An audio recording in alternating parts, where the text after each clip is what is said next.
Cancel my mother-in-law's reservation. I need 5 rooms for my family. Kendra's voice sliced through the lobby like a blade. Ethan, my receptionist, froze mid-call, the color draining from his face. I'll get the owner, he stammered. And that was the moment I stepped through the hotel's front doors, suitcase in hand. Our eyes met. The panic in his was enough to tell me everything. I walked up to the counter, feeling the marble floor shift beneath my feet. "Hello, Kendra," I said clearly, loud enough for her to hear through the speakerphone. "Is there a problem?" The silence that followed was sharp, suffocating. I could hear her sharp inhale on the other end, and then, a click. She hung up. Ethan looked at me like he'd just witnessed a disaster unfold in slow motion. Maybe he had. Because what was about to happen would crack open what little remained of my family. I took the phone from his trembling hands and dialed Kendra's number myself. 1 ring. 2. 3. Then she answered, but said nothing. I could only hear her uneven breathing. "See you in 20 minutes, I told her, my voice steadier than my heartbeat. "Here. At my hotel." Before she could reply, I hung up.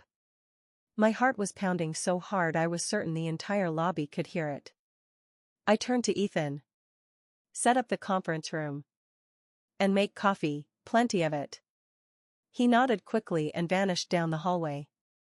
I was left alone in the lobby. Surrounded by the walls, the marble, the quiet luxury I had built with my own 2 hands, feeling as though everything I'd fought to protect was about to collapse. 20 minutes. That's all I had to prepare for the confrontation I'd been avoiding for 5 years. I climbed the stairs to my office on the 2nd floor, set my suitcase down by the door, and sat behind the wooden desk that once belonged to my late husband. Through the wide window, I could see the parking lot below. I knew she would come.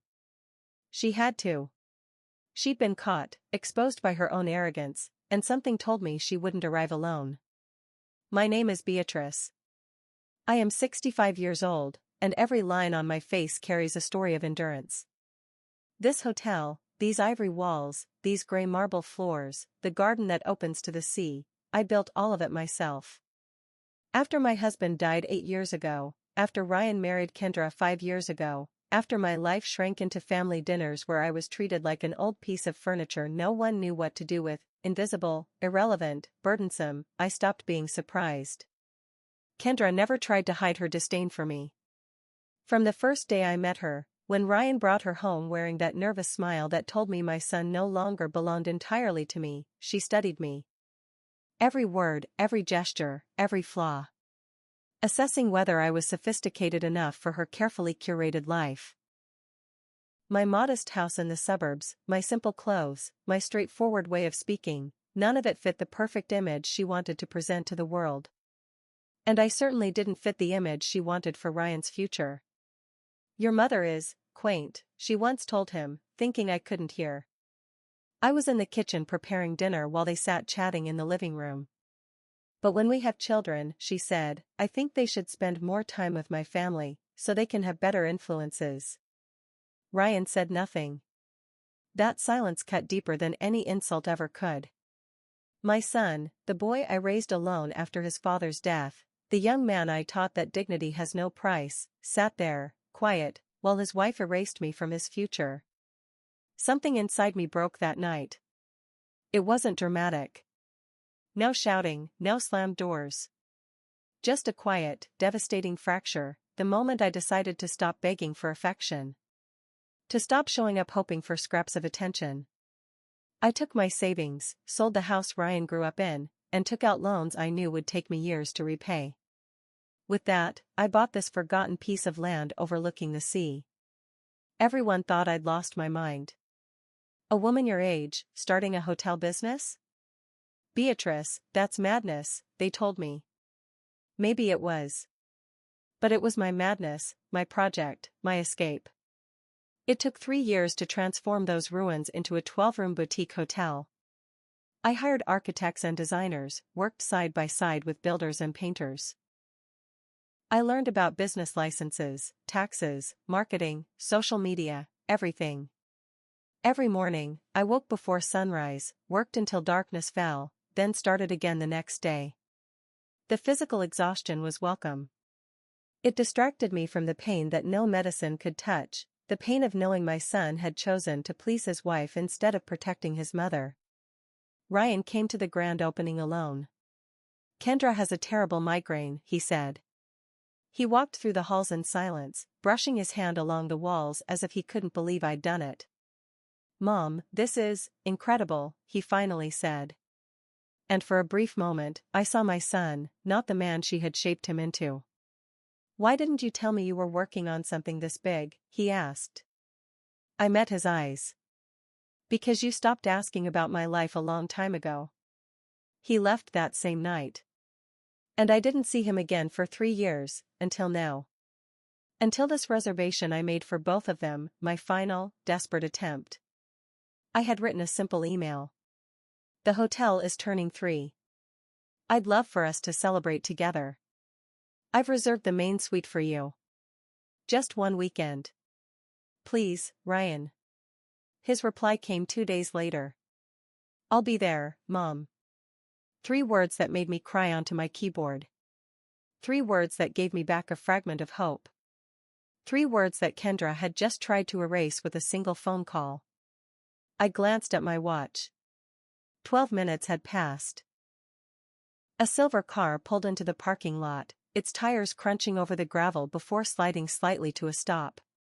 Kendra stepped out with brisk, deliberate movements, every inch of her controlled. Her dark hair was perfectly styled, even in the middle of this chaos, and the emerald green dress she wore probably cost more than Ethan earned in a month. She slammed the car door so hard the sound echoed all the way to my office. But she wasn't alone. From the passenger side, Ryan emerged. My heart stuttered. My son, pale, shoulders hunched, walking 3 steps behind his wife like a child being scolded.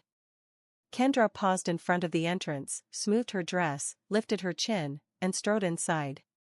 Ryan followed obediently. Neither of them knew I was watching from above. Neither of them knew this confrontation would end very differently than they imagined.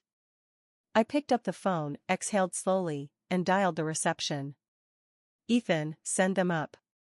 Then I began my descent, step by step, careful, deliberate, determined not to let the earthquake inside me show.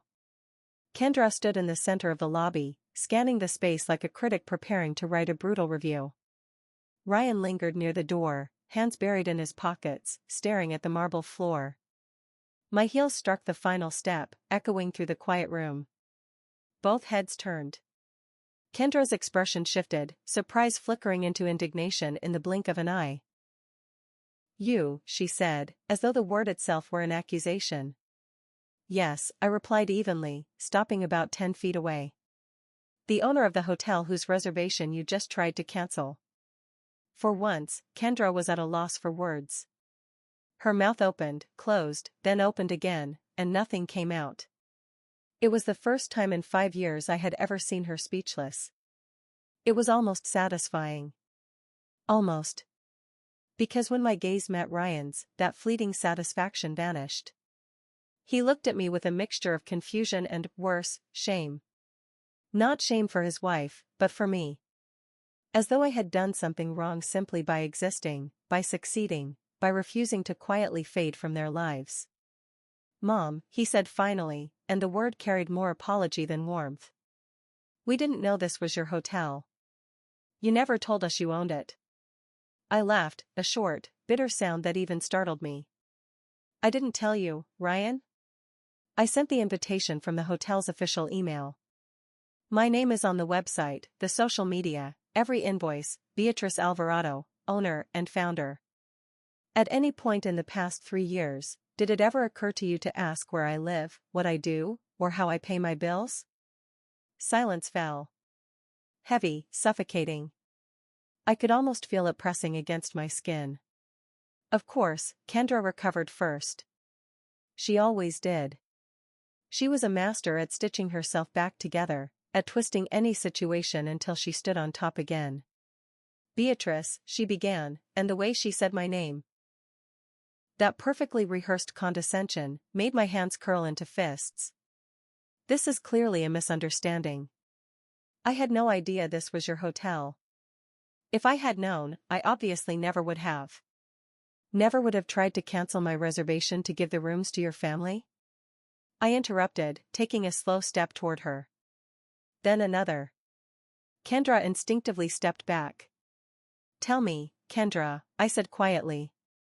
Which part exactly is the misunderstanding?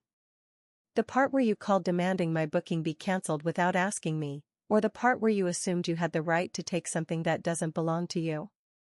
My family is coming to visit, she said, her voice regaining its sharpness. She lifted her chin, reclaiming her ground. There are 5 important guests who need accommodation this weekend. I didn't realize you had any plans here. I thought Ryan had arranged this place for us, and that you'd simply invited yourself along. The audacity of it nearly took my breath away. I had invited myself, to my own hotel, to the reservation I had personally made. Kendra's ability to twist reality could have earned her a gold medal. Kendra, that's enough, Ryan murmured. But his voice was weak, the weary tone of someone who had long ago stopped fighting. She ignored him completely. Look, Beatrice, she continued, her tone softening into false diplomacy. I know things between us have been tense, but maybe this could be a chance to start over. My family is eager to see the place where Ryan and I are spending the weekend. They're very important people, my mother, my uncles, people with influence. This could be great publicity for your little business. Little business. Those 2 words dripped with all the venom she'd been saving for years. This little business had cost over $250,000, the land, the construction, the furnishings. I had hired an award-winning architect, top interior designers, imported furniture and artwork from Italy. The hotel's reviews were glowing, 5 stars across every platform. And yet, in Kendra's world, it was still something small, something less than, something beneath her. We'd been featured in travel magazines. Little business. As if 3 years of my life, every penny of my savings, every sleepless night, every tear and bruise, could be reduced to those 2 condescending words. This little business, I said evenly, is worth more than the house you and Ryan live in. This little business earns more in a single month than Ryan makes in 3. So no, Kendra. I don't need publicity from your mother or your influential uncles. What I needed was a single weekend with my son. Apparently, that's too much to ask. Ryan finally moved. He approached me slowly, the same way he used to when he was a boy coming to confess a broken vase or a lie told at school. Mom, listen, he said softly. Kendra didn't mean it like that. Her family really is coming this weekend. It's been planned for months. We can reschedule, okay? We can come another weekend, whichever one you want. They've been planning it for months, I repeated quietly, feeling something crack deep inside me. Ryan, I sent you the invitation 6 weeks ago. You confirmed 4 weeks ago. At what point during those 4 weeks did it occur to you to tell me that plans had changed? Or did you never intend to come at all? Was it easier to confirm and cancel at the last minute than to tell me the truth? It's not like that, he said, but his eyes betrayed him. He couldn't meet my gaze. It's just that Kendra told me about her family a few days ago, he continued, and I thought maybe we could combine both things, everyone together, one big family weekend. A family reunion. With Kendra's family. At my hotel. The level of delusion would have been almost impressive if it weren't so painful. And when exactly were you planning to tell me that your wife had invited 5 extra guests to my reservation? I asked, my voice steady. When they showed up with their suitcases? Or were you going to let me find out when Kendra called to cancel, like she just did? Kendra sighed dramatically, rolling her eyes. For God's sake, Beatrice, you're blowing this completely out of proportion. I was just trying to adjust the reservation. Is all this theater really necessary? Theater. Another carefully chosen word meant to trivialize what she'd done. I turned to her fully, forgetting Ryan for a moment. No, Kendra. You didn't try to adjust anything. You called demanding they cancel my reservation, without my consent, without even informing me. That's not an adjustment. That's attempted theft. And if Ethan hadn't hesitated, if I hadn't walked in at that exact moment, what then? Would you have arrived here with your family and simply taken over? Would you have let me stand outside while you enjoyed the rooms I paid for? Nobody was going to leave you on the street, Kendra said, but her voice had lost its edge. I just thought that, since it's your hotel, you could easily get another room, or stay at your house, or wherever it is you live now. Wherever it is you live now. As if for the past 3 years, I'd been drifting from place to place. As if this hotel, these walls, these gardens, weren't also my home. I wanted to shout it at her. I live here. On the 4th floor. In the room no one can book because it's mine. But I didn't. She didn't deserve that piece of me. This weekend is important to me, I said instead, and hated the way my voice cracked on the last word. It's not just a reservation. It's the anniversary of this place. My way of celebrating that I survived, that I built something beautiful out of the ruins. And I wanted to share it with my son. Just him. No distractions. No audience. No pretending to be a happy family in front of strangers. I looked straight at Ryan. But I guess that's too much to ask. He opened his mouth, but before he could speak, Kendra placed her hand on his arm. That gesture, that damn gesture, I'd seen it 1,000 times. The subtle press of her fingers whenever she wanted to silence him, control him, remind him who held the reins. And, as always, it worked. Ryan closed his mouth, obediently. Beatrice, Kendra said, her tone sharpened to a blade. I think you're being incredibly selfish. The word hit me like a slap. My family has been planning this trip for months. They've bought plane tickets, taken time off work, and you're really going to ruin all that because of some whim to spend a weekend alone with Ryan? He lives in this city. You can see him anytime you want. I laughed, a short, hollow sound that echoed through the empty lobby. Anytime I want? I repeated. Kendra, the last time I saw my son was 11 months ago. 11. On his birthday. For 20 minutes in a restaurant, where you couldn't stop checking your phone and he couldn't stop apologizing for leaving early because you had other commitments. Before that? 8 months earlier. Christmas. Half an hour at your house, where I sat in the living room like an unwanted guest.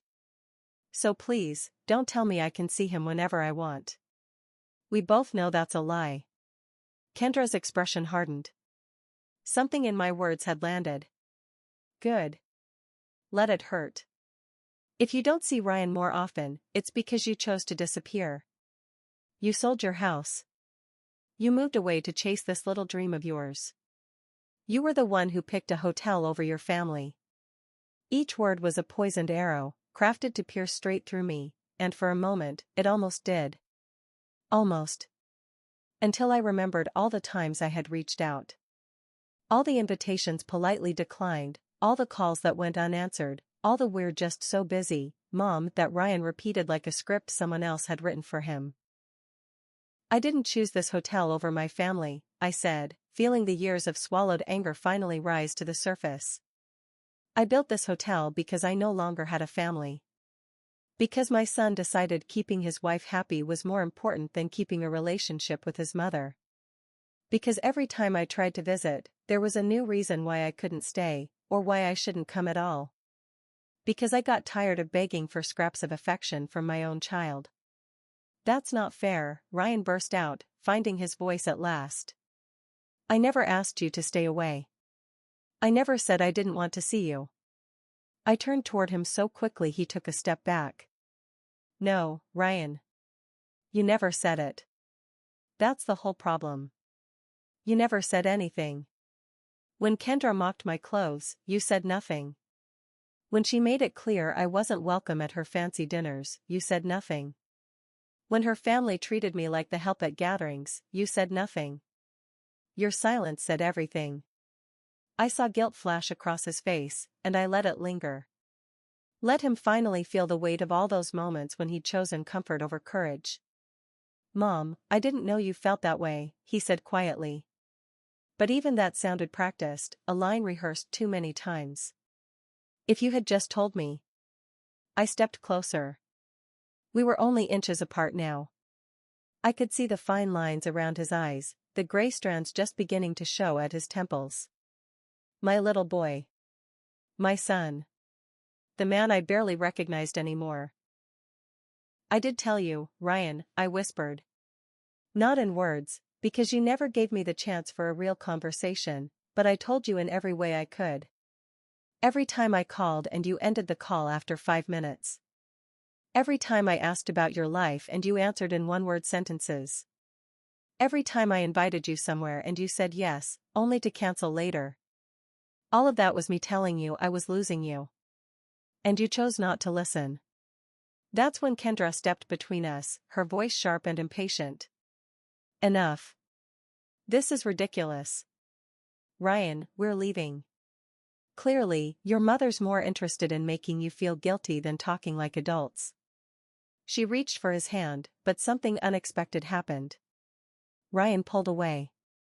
It was subtle, almost nothing, but it was there. And both of us noticed. Kendra's eyes widened, not just in surprise, but in something closer to fear. Because maybe, for the first time, my son wasn't following her script. "Give me a minute, Kendra," Ryan said quietly, rubbing a hand over his face. "Just a minute alone with my mother." She stared at him as if he'd just betrayed her. "Excuse me?" Her voice was cold steel, the tone she used when he was about to cross a line she'd drawn. "Kendra, please," he repeated, "just 1 minute." I expected her to refuse. I expected Ryan to fold, as he always did. But this time, he didn't look away. After a long, tense silence, Kendra turned sharply and marched toward the door, her heels striking the marble floor like gunshots. 5 minutes, she said flatly, not turning around. "I'll be in the car." The door shut behind her with a heavy thud that echoed through the empty lobby. And just like that, we were alone, mother and son, surrounded by 3 years of silence. Ryan dragged his hands down his face, a gesture I'd seen countless times from his father whenever the weight of the world pressed too hard. "I don't know what to say, Mom," he admitted at last. "Everything you said, it's true. And I'm sorry. God, I'm so sorry. Apologies. They were so easy. So cheap. What I wanted weren't apologies, I wanted answers." "Why, Ryan?" I asked, my voice breaking despite myself. "Why did you let it happen? Your father's been gone 8 years. I was all you had left. And you abandoned me for a woman who can't even stand the sight of me." "I didn't abandon you," he said weakly. Kendra's my wife, Mom. I have to choose her. That's what marriage means." My legs felt suddenly heavy, so I sat down in one of the lobby armchairs. "Choose her over me," I murmured. "Your father never made me choose between him and his mother. Healthy marriages don't demand that. But you let it happen. Every time she criticized me, you stayed silent. Every time she canceled a visit, you accepted it. Do you know what that told me, Ryan? It told me I wasn't worth fighting for." He sank into the chair across from me. The pain on his face was raw, almost enough to make me take it all back. "Almost. Kendra can be difficult," he said finally. "When things don't go her way, she loses control. She cries, she threatens to leave, she shuts down for days. It's just easier to give in than to argue." Every word was both confession and excuse, an admission wrapped in cowardice. "So," I said slowly, the words heavy, deliberate. "You sacrificed me to keep the peace in your marriage." My voice was calm, but every syllable carried years of hurt. "I became the collateral damage of your decision to avoid conflict." "I don't see it that way," Ryan replied, though his eyes refused to meet mine. "I just tried to keep a balance, to make you both happy." I leaned forward. "Ryan. Look at me." He finally did. His eyes glistened with unshed tears. You can't make two people happy when one of them insists the other shouldn't exist, I said softly. That's not balance. That's surrender. And you chose to surrender to her, instead of defending what you and I had. Silence filled the room, thick and brittle. I could hear the ticking of the wall clock, steady and merciless. Through the windows, I saw Kendra's car parked outside, engine running, her impatience practically radiating through the glass as she counted down these 5 minutes. When was the last time you were truly happy with her? I asked suddenly. He blinked, caught off guard. What? With Kendra. When was the last time you felt genuinely happy? Not comfortable. Not resigned. Happy. Ryan was quiet for so long, I thought he wouldn't answer. Then, in a voice barely above a whisper, he said, I don't remember, Mom. And that terrifies me. The confession hit the air like a stone sinking into deep water. My son, my sweet boy, admitting he couldn't even recall the last time he'd felt joy with his wife. And the sound of his voice, so small, so defeated, shattered something inside me that all of Kendra's cruelty never could. Ryan, I began, but he lifted a hand. No, Mom. Don't look at me like that. Not with pity. I already see enough of that every time I look in the mirror. He stood and moved toward the tall windows overlooking the garden. Outside, the ocean stretched endlessly, calm and steady, cruelly calm, while our lives were unraveling. The first few months were good, he said, more to the glass than to me. Kendra was charming, magnetic, passionate. She made me feel seen. Like I was the only man in the world who mattered. But after the wedding, something changed. He paused, then added bitterly, or maybe nothing changed, maybe I just started to notice what was always there. He turned back toward me. It began with little things. Comments about my clothes. My friends. Suggestions that maybe I shouldn't go out for lunch with coworkers because it was wasting time when I could be focusing on my career. Each thing sounded reasonable on its own. But together. He let out a broken laugh. Together, they turned me into someone I barely recognize. Every instinct in me wanted to go to him, to hold him the way I did when he was a boy waking from nightmares. But I stayed seated. I needed him to say this. I needed him to finally face it. And he went on, I was the biggest fool of all.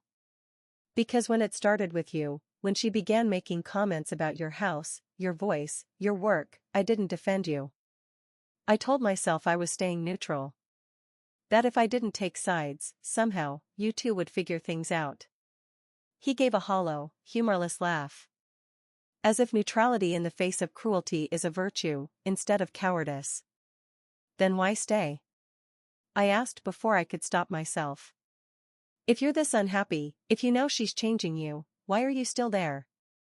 Ryan rubbed his eyes with the side of his fist, exhausted. Because I'm 32 years old, and admitting I failed at my first marriage feels unbearable. Because everything in our lives is tied together, the house, the bank accounts, the friends who are really her friends. Because every time I think about leaving, she somehow senses it, and suddenly, she becomes the woman I fell in love with again. Just long enough to make me doubt everything. Because I'm tired, Mom. So damn tired. The front door slammed open, shattering the fragile calm. Kendra swept in like a storm dressed in emerald. Her perfume filled the lobby before her voice did. Time's up, she announced sharply. Ryan, we're leaving. Now. But my son didn't move. For the first time in years, he didn't obey. We're still talking, Kendra, he said quietly. The air in the room dropped 10 degrees. I'm sorry, what did you just say? Her voice was low, dangerous. I recognized it immediately, that razor-thin tone that came before the storm, the tears, the threats, the silence. I said, we're still talking, Ryan repeated, his voice shaking but steady. My mother and I have things to discuss, things that should have been said a long time ago. And for the first time, I saw it, a flicker of defiance in his eyes. small, fragile, but real. Kendra looked at me as though I were something toxic. Of course, she said coldly. It's already begun, the classic motherly manipulation. Make him feel guilty, paint me as the villain, convince him his marriage is a cage. Tell me, how long did it take before the tears started? The way she dissected the situation, calm, clinical, detached, sent a chill down my spine. To her, this wasn't pain. It was strategy. A chess game she had already mapped out. No one cried, I said, standing tall. We just had an honest conversation, something that seems to be missing in your marriage. Kendra laughed, sharp and humorless. Honest? That's a fascinating choice of word coming from you, Beatrice. Did you share the honest part where you sold your son's childhood home without so much as consulting him? Where you made life-changing decisions on your own, then blamed him for not being around? She hit her mark, and she knew it. I saw the satisfaction flicker in her eyes. That house was mine, I replied evenly. My husband left it to me, not to Ryan. I had every right to sell it. Kendra stepped closer. Technically, yes. Legally, sure. But emotionally, Beatrice, that house held every piece of his childhood. The room he grew up in, the yard where his father taught him to ride a bike. And you sold it to fund your vanity project. This hotel. Your grand monument to yourself. Your way of proving you weren't just another lonely widow. Each word was a calculated strike, cruel, but laced with just enough truth to sting. I sold that house because every corner of it reminded me of what I'd lost, I said, my voice trembling despite my resolve. My husband died there, in our bedroom. I found him one morning. Do you have any idea what it's like to wake up every day in the place where the person you loved most took his last breath? That house stopped being a home. It became a tomb. I had to get out, or I would have drowned in memories. Ryan's face collapsed. Mom. I didn't know. You never told me. Of course I hadn't. He'd been so busy building his new life with Kendra that he never asked.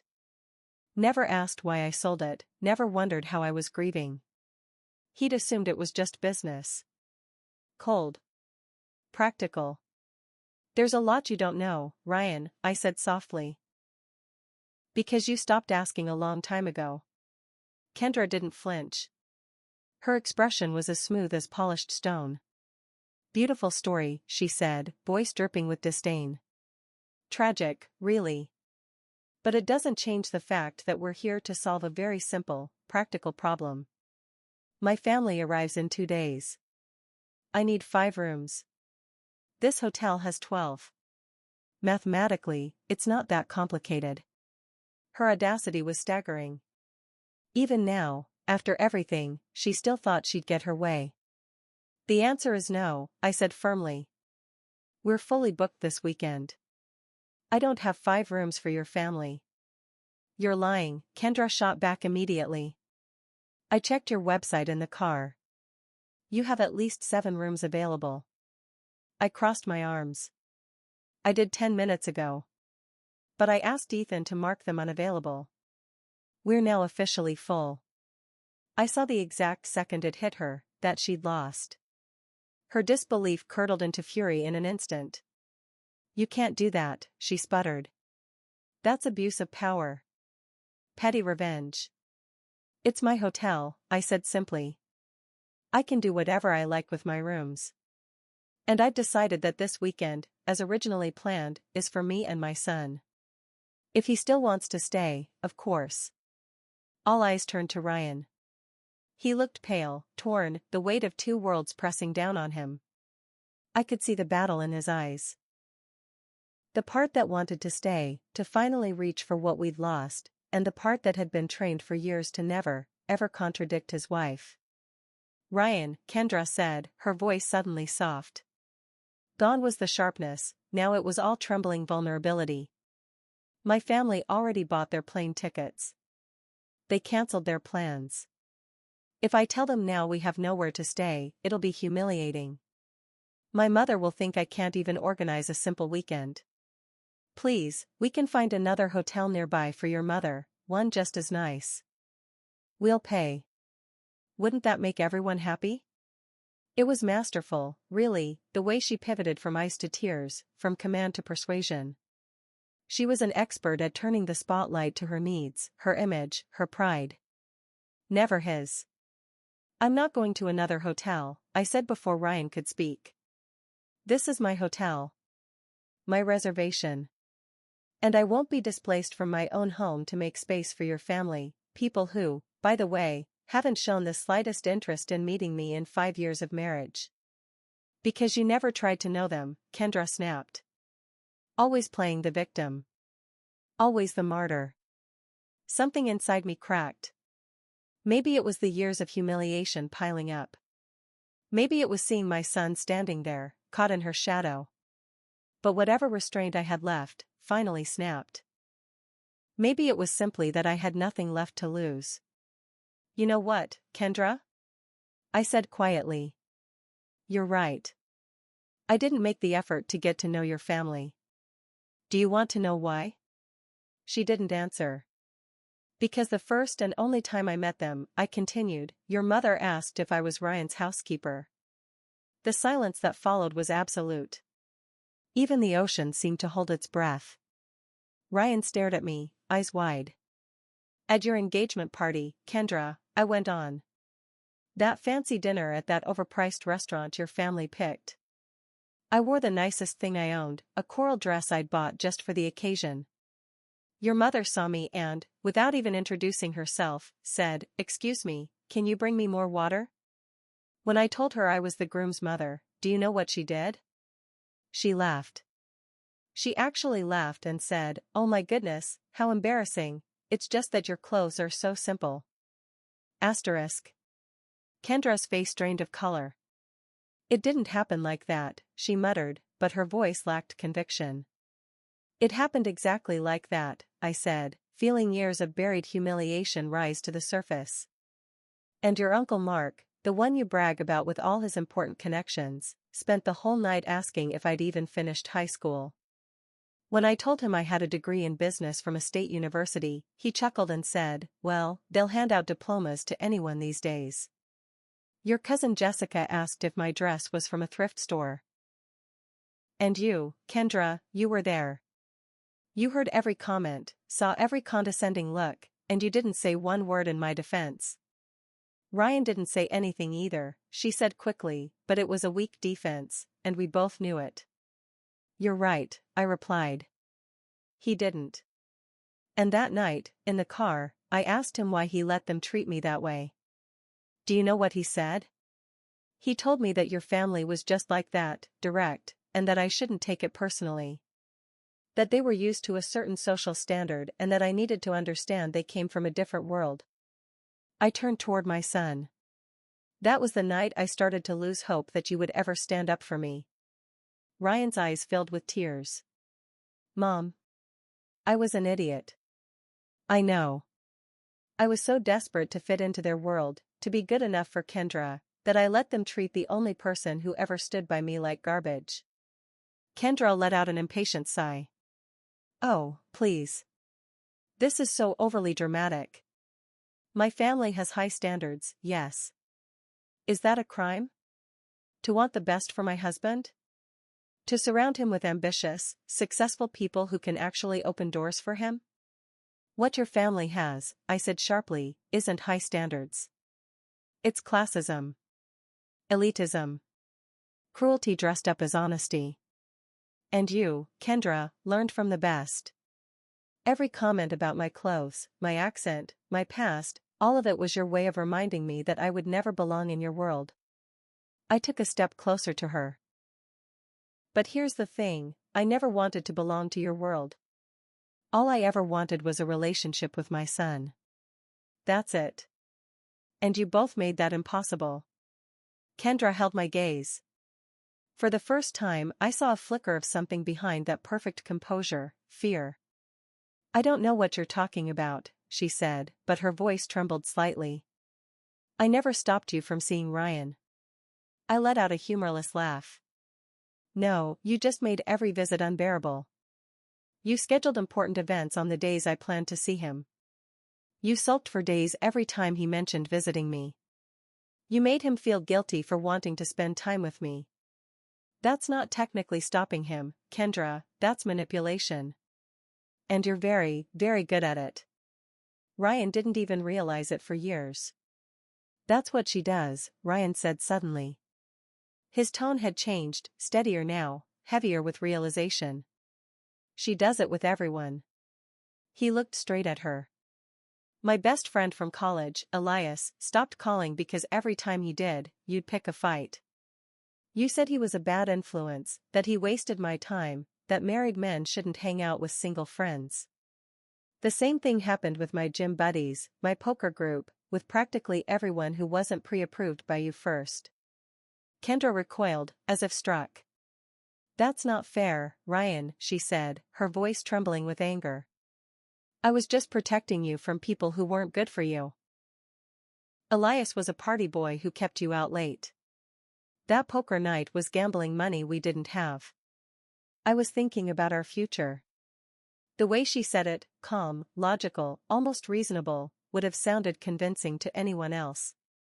But not this time. That was how the manipulation worked. I saw it clearly now. It wasn't loud or cruel, it was subtle, careful, disguised as concern and wrapped in love. And my job, Kendra? Ryan asked suddenly, and there was something new in his voice, anger. When I was offered that promotion 2 years ago, the one that required traveling twice a month, were you looking out for our future then? When you cried for 3 days, saying I was choosing my career over our marriage? When you made me feel so guilty that I turned it down? That was new to me. I had never heard about a rejected promotion. From the look on Kendra's face, she hadn't expected him to bring it up. That promotion meant you'd be gone half the month, she snapped, her voice rising. I'd have been left to handle everything alone while you were off traveling. What kind of marriage is that supposed to be? Ryan dragged his hands through his hair, exasperated. A marriage, he said, where both people support each other's ambitions. Where you don't have to sacrifice every opportunity just because your partner can't stand to be alone for a few days. He turned to me, his expression tight with bitterness. That promotion would have meant an extra $30,000 a year, Mom. $30,000, money we desperately needed because Kendra spent our savings on renovations. The house needed updating. Kendra shouted, the mask of composure finally cracking. I couldn't keep living in that outdated place with that awful furniture you bought before you met me. What were our guests supposed to think? And there it was, the truth stripped bare. The guests. The appearances. What other people would think. Everything in Kendra's world revolved around how things looked, never how they felt. Ryan's voice flattened. You spent $45,000 on renovations. $45,000 I saved for 6 years, for a down payment on a bigger house. You spent it without even asking me. And when I confronted you, you cried.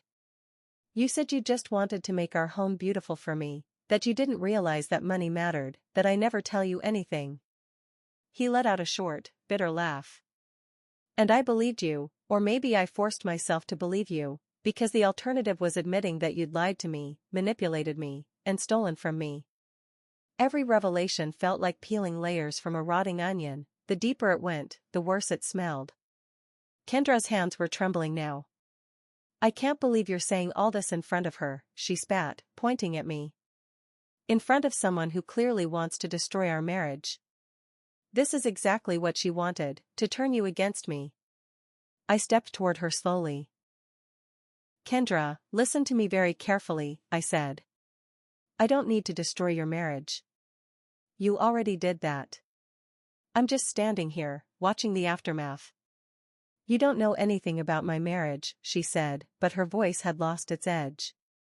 I know my son hasn't been happy in years, I replied. I know you've isolated him from everyone who cares about him. I know every decision becomes a battle between what he wants and what keeps you content. I know you've spent money you didn't have to impress people who don't matter.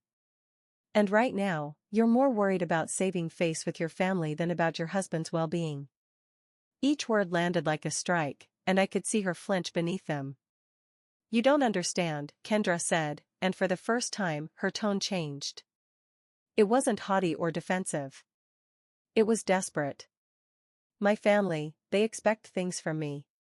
It's always been this way. I have to be perfect. My home has to be perfect. My husband has to be perfect.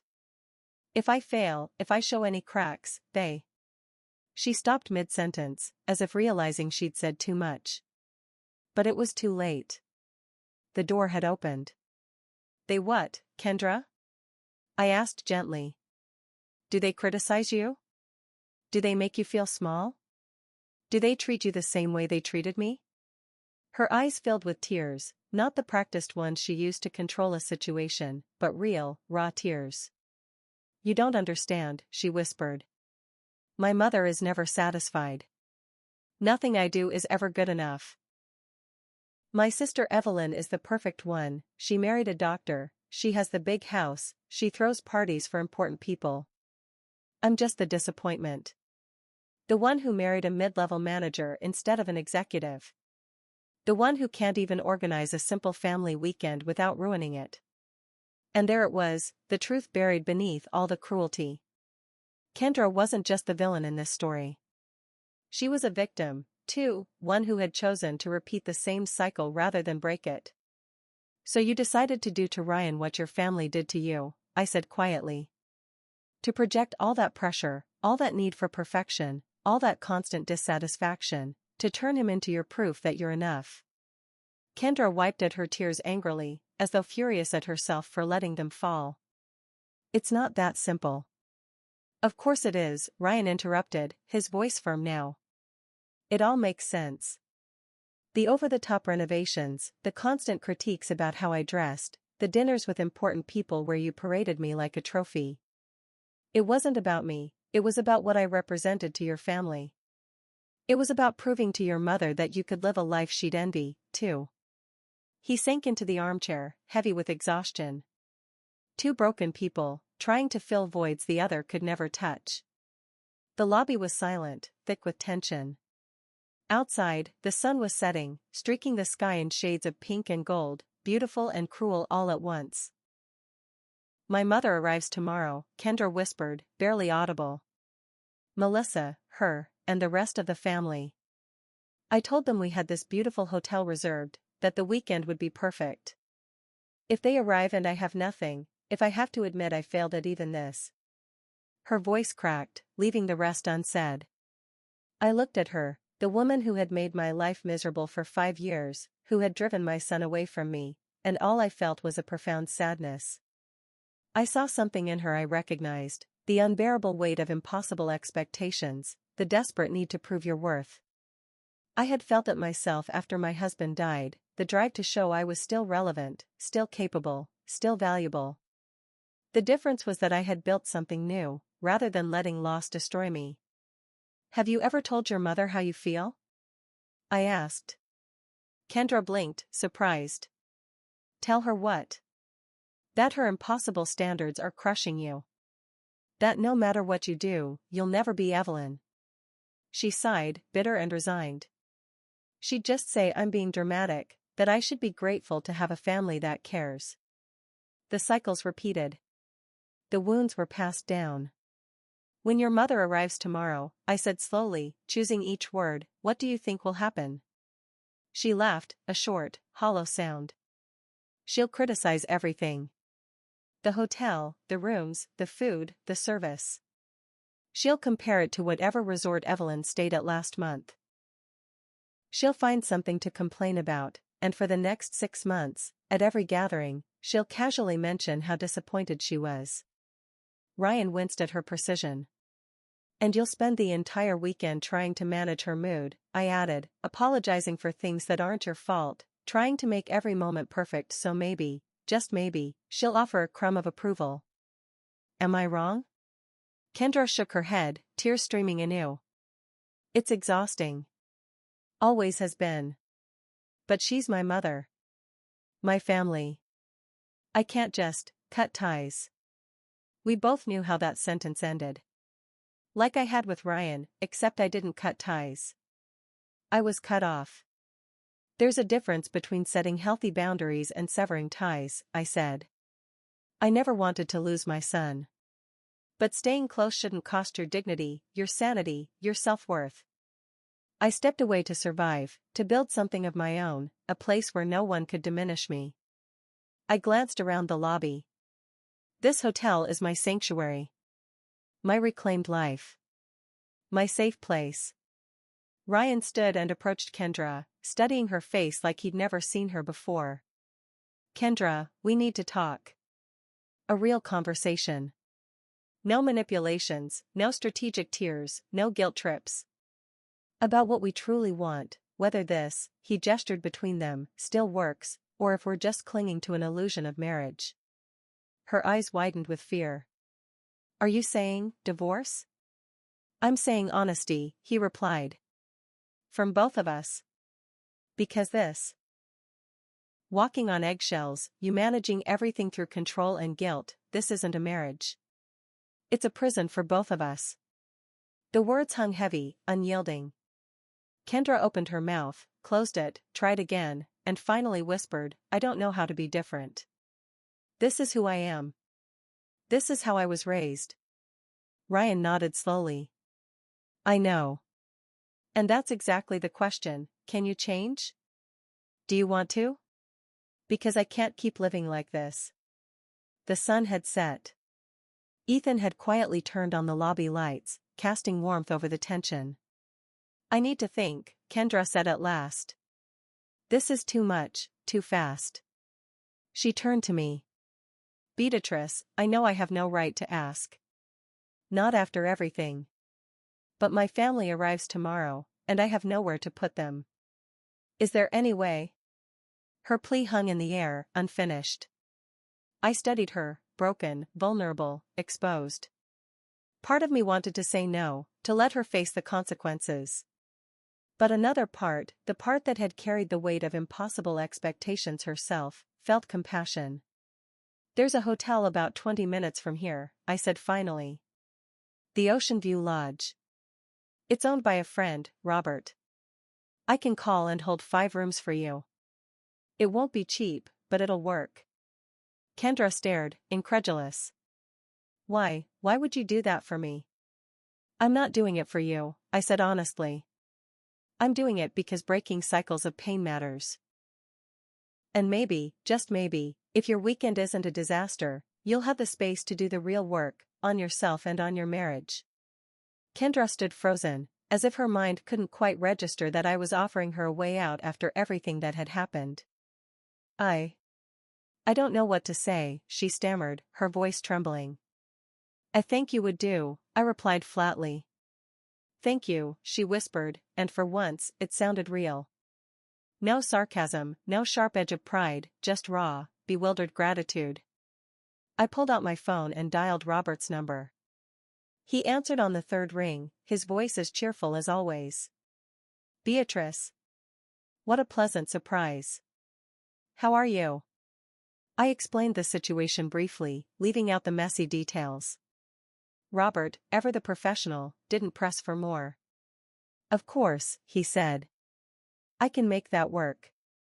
5 rooms starting tomorrow, for 3 nights.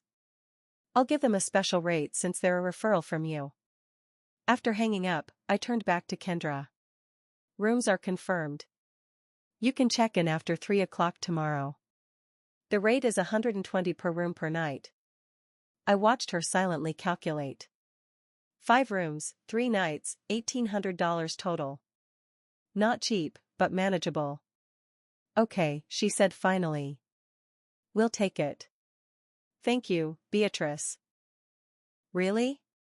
Ryan's expression was hard to read, a mix of relief and sadness flickering across his face.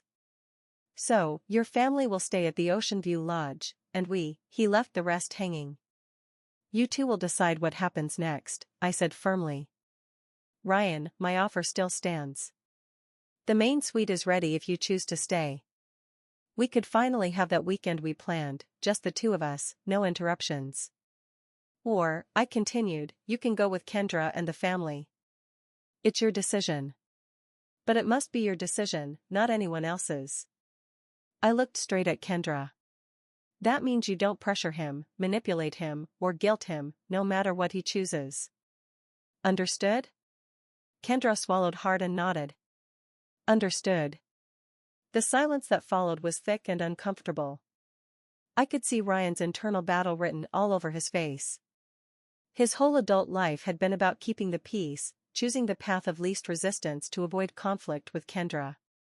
Now, for the first time, he was being asked to make a real choice, with real consequences. I need some time, he said finally. To think. To process. He turned to Kendra. Go wait in the car. I'll stay here a few more minutes with my mother, then I'll come home. But tonight, we're sleeping in separate rooms. We need space. Kendra's face twisted in panic. Separate rooms, the first undeniable step toward the end, and they both knew it. Ryan, that's not necessary, she started, but he raised a hand. It is, he said softly. Please, Kendra. Go to the car. This time, there were no protests, no tears. She simply nodded, picked up her purse, and headed toward the exit. At the door, she paused and turned back. Beatrice. I'm sorry. For a lot of things. I don't know if it makes a difference now, but it's true. Then she was gone, leaving Ryan and me alone. He collapsed into the armchair, as if every invisible thread holding him upright had just snapped. I feel like my whole life just blew up, he said, staring at the ceiling.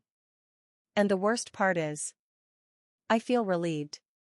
What kind of person feels relieved when their marriage is falling apart? I sat beside him and took his hand. It was larger than mine now, rough from years of work, but I could still see the boy in him. An honest person, I said gently. Someone who's been carrying pain for far too long. He let out a shaky breath. How did I get here, Mom? How did I let it get this bad? Dad never would have let this happen. He knew how to set boundaries, when to fight, when to give in. I just wanted to keep the peace. And in doing that, I lost everything else. I squeezed his hand. Your father made his mistakes too, Ryan. He wasn't perfect, but he learned. And you can learn too. It's not too late to find yourself again. Ryan looked at me, eyes glistening. What if I don't even know who I am anymore? What if Kendra's right, and without her, I'm nothing? I turned to him, my voice firm. Listen to me carefully. You are my son. You're intelligent, kind, capable. You have a job you enjoy, skills people respect, and a heart that deserves love. Kendra didn't make you, Ryan. You were you long before she came along. She shaped you, I said softly. Yes, she changed you, twisted you, maybe even broke parts of you, but she didn't create you. You existed before her, and you'll exist after her. And maybe, just maybe, the version of you that comes after will be stronger, more honest, and happier. Ryan wiped his tears with the back of his hand. Will there be anything left of my marriage after this weekend? The question wasn't rhetorical, it was raw and searching. I don't know, I admitted. Maybe you and Kendra can try therapy, do the hard work, rebuild something more real. Or maybe you'll realize the marriage was built on unmet needs and impossible expectations, and the kindest thing you can do for each other is let go. Either way, it's okay, Ryan. What's not okay is to keep living like this. We sat in silence for a long while. Ethan passed by quietly, setting 2 mugs of coffee on the table. We both murmured a thank you. The hot, bitter liquid steadied me. Can I ask you something, Mom? His tone was cautious. When you built this hotel, when you sold the house and started over, were you scared? I smiled faintly, remembering.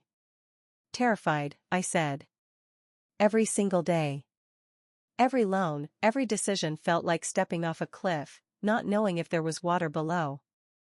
He leaned forward. Then what kept you going? The alternative, I said simply. The alternative was staying where I was, in a house full of ghosts, living a life that didn't exist anymore, waiting for someone to rescue me. And one day I realized no one was coming. If I wanted a different life, I had to build it myself. So I did, brick by brick, mistake by mistake, until one day I looked around and saw I'd created something beautiful. I glanced around the lobby, the plants, the paintings, the carefully chosen furniture, every piece of fragment of that journey. This place saved me, Ryan. It gave me purpose when I thought I had none left. Ryan nodded slowly. I think I need to find what's going to save me. He stood and offered me his hand. I took it, and he pulled me gently to my feet. Thank you, Mom. For today. For not giving up on me, even when I gave up on us. He hugged me then, tightly, the kind of hug we hadn't shared since he was a boy. He smelled different now, expensive cologne, something Kendra probably picked. But beneath it, there was still that faint, familiar scent, my son, my baby, my hope. I love you, Mom, he whispered into my hair. I'm sorry I've been so distant. I'm sorry I didn't protect what we had. The tears I'd been holding back finally spilled over. I love you too, sweetheart. Always. No matter what. We pulled apart slowly, both of us smiling through tears. I should go, Ryan said, glancing toward the door where he knew Kendra was waiting. She's in the car, and we have a lot to talk about tonight. Before you go, promise me something, I said. He looked at me, waiting. Promise me that whatever you decide, it'll be your choice, not out of fear, not out of guilt, not because someone expects it. Choose what feels true to your heart. He swallowed hard. I promise, Mom. I watched him walk toward the exit. Just before he reached the door, he paused and turned back. The weekend, he said quietly. I think I'd like to stay here with you. If the offer still stands. My heart leapt, though I kept my voice steady. It always stands. He smiled, a small, weary, but genuine smile. I'll come by Friday afternoon, after Kendra's family gets settled at the Ocean View Lodge. Does that work? It sounds perfect, I said softly. I'll have the suite ready for you. And then he was gone. I heard the car engine start, saw the red taillights fade down the gravel path. For the first time in 5 years, I felt something real, hope. That night, I couldn't sleep. I sat in my room on the 4th floor, watching the ocean through the window. The waves were relentless, endless, reminding me that life keeps moving, no matter what. I thought about everything that had happened in the last few hours, the confrontation, the tears, Kendra's unexpected vulnerability, and Ryan, my son, finally finding his voice. At 3 a.m, my phone buzzed. A text from an unknown number. Beatrice, it's Kendra. I know you probably don't want to hear from me, but I need to tell you something. Ryan's asleep in the guest room. I'm in our bed alone, thinking about everything we said today. You were right about all of it. I've been awful to you. I've manipulated Ryan. I projected my own insecurities onto our marriage. I don't know if I can change, but I want to try. Not for my family, not for appearances. For me. Because I realized today that I'm about to lose the only man who's ever truly loved me. And that terrifies me more than anything else. I read the message 3 times before setting the phone down. I didn't reply. Not yet. I took my time, choosing my words carefully. Finally, I typed. Kendra, recognizing the problem is only the first step. Apologies without real change are just manipulation under a different name. If you genuinely want to save your marriage, seek professional help, individual therapy, couples therapy. Do the work. Not for Ryan, but for yourself. Because you deserve to be more than the sum of your mother's expectations.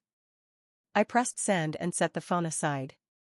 Friday came faster than I expected. I spent the day meticulously preparing the main suite, fresh flowers, the softest linens, a bottle of the wine Ryan used to enjoy years ago. Small details he might not even notice, but that mattered to me. At 5 in the afternoon, his car pulled into the parking lot. My heart pounded so hard I thought it might burst. I watched him step out, a small suitcase in hand. There was something different about him, lighter somehow. When he entered the lobby, he smiled at me. "Hi, Mom." "Hi, sweetheart." Ethan handed him the suite key with a knowing grin. "Presidential suite, Mr. Ryan. Enjoy your stay." Ryan laughed. "Thanks, Ethan." We rode the elevator in comfortable silence. When I opened the door to the suite, I watched his expression change: surprise, emotion, appreciation. "Mom, this is amazing." The suite was spacious, with floor-to-ceiling windows framing the ocean. The king-sized bed was draped in the lavender quilt I had found at an artisan market. A private balcony with 2 chairs and a small table, a bathroom with a deep soaking tub and a rainfall shower. I had placed framed photos on the nightstand: Ryan as a child, his father, the 3 of us together. He walked over and touched them tenderly. "I haven't seen these in years." His voice was barely a whisper. "I saved them," I said. "All of them. I thought maybe someday you'd want to see them again." He turned to me, eyes misty. "Thank you for not giving up on me, Mom. For keeping at it even when I stopped responding." I hugged him tightly. "You're my son. I would never give up." We stood that way for a long moment, silently bridging years of distance. That evening, we had dinner on the hotel terrace. Ethan had set up a special table for 2, tucked away from the other guests. We ate, drank wine, and spoke about everything and nothing. I told him about the challenges of running the hotel, the difficult personalities, the guests who became friends. He shared stories of his job, frustrations, and dreams long buried. "Did you ever want to be an architect?" I asked, remembering his teenage passion. "I used to, now? I don't know. I feel like I've been living on autopilot for so long. I don't even know what I care about anymore." "This weekend is for rediscovering that," I said. "No pressure, no expectations, just you deciding what you truly want from life." Ryan nodded, thoughtful. "Kendra and we had a long talk on Wednesday after I got home. Brutal, painful, but necessary. I told her everything: how I felt, how her family made me feel, how her manipulations wore me down. She cried a lot. She apologized. She promised to change." "And do you believe her?" I asked. "I don't know, Mom. She's promised before. After every big fight, it lasts a week, maybe 2, then back to the same patterns. But this time I told her it had to be different. Real therapy, or I was leaving. Not as a threat, as a fact. Because I can't live like that anymore." He took a sip of wine. She agreed. She found a therapist. Our first couples session is Tuesday. She started individual therapy yesterday. I raised an eyebrow. I expected resistance. "That's progress," he said. But she also said something that made me think. She said, "If we're going to therapy, I need to work on my own stuff. My inability to set boundaries, my need to please, how my silence was as destructive as my manipulation." And she's right. A marriage is a 2-person responsibility. She has her work, you have yours. Ryan looked at me intently. "Do you think we can save it? Our marriage?" The question lingered between us, heavy and uncertain. "Honestly, I don't know. But if you try, it has to be for the right reasons. Not fear, not appearances. Because you genuinely believe there's something worth saving: real love, mutual respect, a future you both want."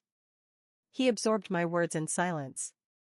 Outside, the ocean roared softly. Stars were beginning to appear. Saturday dawned clear, the cries of seagulls greeting the morning. We had breakfast together on the suite's balcony, fresh pastries, strong coffee, the morning sun warming our faces. For the first time in years, Ryan looked rested. "I slept 8 hours straight," he said in astonishment. I can't remember the last time that happened. I smiled. This place has that effect. The sound of the sea, the calm, the absence of tension. We spent the morning walking barefoot along the beach, the sand cool beneath our feet. We spoke of his father, of how much we missed him, of how he would have handled all of this. He would have told you to stand up for your mother, I said. He was always clear about that. Family first. I know, Ryan replied quietly. And I'm ashamed it took me so long to realize I betrayed him. Him, you, and myself. We sat in the sand, watching the waves roll in. Your father wasn't perfect, I said after a while. He had a temper. He could be stubborn. Sometimes he avoided conflicts he should have faced. But he never lost his moral compass. He knew the difference between keeping the peace and betraying his values. That's the difference. Ryan sifted sand through his fingers, letting it slip slowly. How did he learn that? I laughed softly. By making mistakes. Lots of them. And by having someone who loved him enough to call him out when he went astray. Later, while Ryan read on the balcony, my phone rang. The number was familiar, Ocean View Lodge. Beatrice, Robert said. Sorry to bother you, but I need to update you about your guests. My stomach tightened. What happened? Kendra's family arrived this morning, he said. The mother, Melissa, has been difficult. Nothing is good enough. The rooms are too small, the food isn't what she expected, the service is too slow. She's made 2 of my staff members cry. And when Kendra tried to calm her, she overheard something about how her daughter can't even organize a simple weekend without ruining it. I closed my eyes. Poor Kendra, living the exact scenario she had feared. How is she? I asked. Devastated, Robert said. I saw her in the garden an hour ago, crying. I offered tea, and she said she was grateful. At least someone was kind to her. Beatrice, I don't know the full story between you, but that woman is in pain, and her family is toxic. I thanked him and hung up. I stared at the phone, my mind racing. Finally, I made a decision. I called Kendra. She answered on the second ring, her voice tight, choking. Beatrice. I heard what happened. Robert called me, I said directly. Silence. Then a sob. My mother hates everything, Kendra whispered. She says I've embarrassed her. That her weekend is ruined because of my incompetence. That Evelyn never would have made such a huge mistake. Each word fell between tears. Kendra, listen to me, I said firmly. Your mother is wrong. You didn't ruin anything. The Ocean View Lodge is an excellent hotel. If it's not good enough for her, the problem isn't you, it's her and her impossible expectations. More crying. You don't understand. My whole life I've tried to please her. My whole life I've been the disappointment.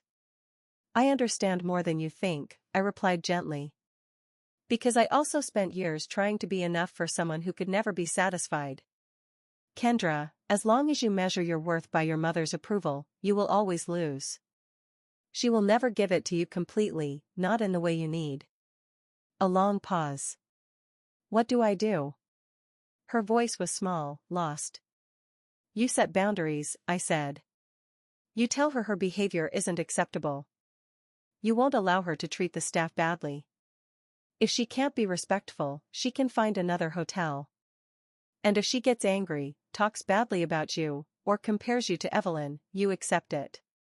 Your peace of mind is worth more than her approval. I'm scared, she admitted. I know, I said. But you're already suffering. The question is, would you rather suffer while setting boundaries and reclaiming your dignity, or suffer by staying in this endless cycle where you are never enough? The silence stretched. Finally, she said, you're right. Thank you, Beatrice. For everything, for the rooms, for this call, for not treating me the way I deserve after everything I did to you. We hung up shortly after. I didn't know if Kendra would actually change, but at least the seed had been planted. That night, our final evening together, Ryan and I had dinner on the terrace once more. I told him about my call with Kendra, about Melissa, and her behavior. Ryan shook his head, a hint of sadness in his eyes. I understand so much now, he said. Why Kendra is the way she is, why she's terrified of failing. She grew up with that. I nodded. Pain passes from generation to generation, until someone is brave enough to break the cycle. Ryan reached across the table and took my hand. You broke the cycle, Mom. By building this place. By refusing to disappear. By setting boundaries even when it hurt. This weekend, you taught me something important. What's that? I asked. That real love doesn't demand that you lose yourself. That healthy relationships allow for two whole people, not two halves clinging to each other. And that sometimes, walking away is the most loving act you can do, for yourself and for the other person. His words filled me with pride. My son had grown, had learned, had found his voice. What are you going to do on Monday? I asked gently. When you go back home? Ryan took a deep breath. I'm going to that therapy session with Kendra. I'm going to do the work. I'll try to save my marriage if it's possible, but this time, not at any cost. This time, with clear boundaries. And if it doesn't work, his voice trailed, leaving the question suspended. Then I'll know I tried honestly. Without manipulation, without fear. And I'll be able to leave without guilt, because I'll have done everything I could. He leaned back in his chair. But no matter what happens with Kendra, one thing is non-negotiable, you and me. Our relationship. I'm never leaving you out of my life again. I'm never choosing comfort over our connection again. I promise you, Mom. This time is different. Tears ran freely down my face. That's all I ever wanted, Ryan. To have you in my life. To be part of yours. Sunday morning came too quickly. Ryan packed his suitcase while I made coffee. By the time we reached the lobby, Ethan had everything ready. It was a pleasure having you, Mr. Ryan. I hope to see you again soon. Ryan smiled. I'll be back. I promise. We hugged in the parking lot, the sun warming our faces. Thank you, Mom, for not giving up. For this hotel, for reminding me who I am. I held him tight. Thank you for coming back to me. I watched his car pull away. But this time was different. There was no sadness, no despair, only hope. Hope that we had found our way back to each other. 2 months later, Ryan called. Mom, I have news, he said, calm but steady. Kendra and I, we tried. We went to therapy. We did the work. But in the end, we realized the damage was too deep. We're getting a divorce. It's amicable. She's still in individual therapy. So am I. We're both healing. My heart tightened. Are you okay? There was a pause. Yeah, Mom. I'm okay. Sad, but okay. Because for the first time in years, I'm being honest with myself. I smiled through my tears. That's all that matters. 6 months later, Ryan moved into an apartment near the hotel. He began visiting every couple of weeks, dinners, walks, real conversations. Months later, Kendra sent a letter. A true apology. She explained that she had temporarily cut contact with her mother and was figuring out who she was, free from everyone else's expectations. I wrote back, wishing her the best. In the end, we were all just broken people trying to heal. And sometimes, the greatest act of love is letting go. Letting go of expectations. Letting go of pain. Letting go of resentment. Embracing the truth, even when it hurts. Because only in truth do we find freedom. And only in freedom do we find peace.